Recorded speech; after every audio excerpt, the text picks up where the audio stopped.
ایک مرتبہ ایک گھر میں چوری ہوئی اور چور اسی محلے کے تھے۔ چوروں نے گھر والوں کو پکڑا اور زبردستی حلف کیا کہ اگر تو کسی کو ہمارا پتہ بتلائے گا تو تیری بیوی پر طلاق۔ اس بیچارے نے مجبوراً طلاق کا حلف لیا۔ وہ چور اس کا سارا سامان لے کر چلے گئے۔ اب وہ بہت پریشان ہوا کہ اگر میں چوروں کا پتہ بتلاتا ہوں تو مال تو مل جائے گا مگر میری بیوی ہاتھ سے نکل جائے گی، اور اگر پتہ نہیں بتلاتا ہوں تو بیوی تو رہے گی مگر سارا گھر خالی ہو جاتا ہے۔ تو مال اور بیوی میں تقابل پڑ گیا، یا تو مال رکھے یا بیوی رکھے، اور کسی سے کہہ بھی نہیں سکتا تھا کیونکہ وہ عہد کر چکا تھا۔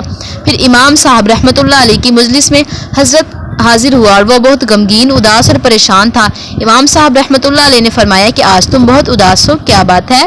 اس نے کہا حضرت میں کہہ بھی نہیں سکتا۔ فرمایا کہ کچھ تو کہو۔ اس نے کہا کہ حضرت اگر ہم نے کہا تو نہ جانے کیا ہو جائے گا۔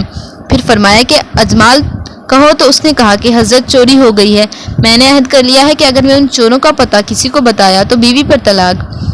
مجھے معلوم ہے چور کون ہیں، وہ تو محلے کے ہیں، لیکن اگر پتہ بتلاتا ہوں تو میری بیوی پر طلاق پڑ جائے گی۔ امام صاحب رحمۃ اللہ علیہ نے فرمایا کہ مطمئن رہ، بیوی ہاتھ سے نہیں جائے گی اور مال بھی مل جائے گا، اور تو ہی پتہ بتلائے گا۔ کوفہ میں پھر شور ہو گیا کہ ابو حنیفہ رحمۃ اللہ علیہ یہ کیا کر رہے ہیں، یہ تو ایک عہد ہے، جب وہ پورا نہ کرے گا تو بیوی پر طلاق پڑ جائے گی۔ امام صاحب رحمۃ اللہ علیہ نے کیسے کہہ دیا کہ نہ بیوی جائے گی اور نہ مال جائے گا؟ علماء اور فقہا پریشان ہو گئے۔ امام صاحب رحمۃ اللہ علیہ نے فرمایا کہ کل ظہر کی نماز میں تمہارے محلے کی مسجد میں آ کر پڑھوں گا۔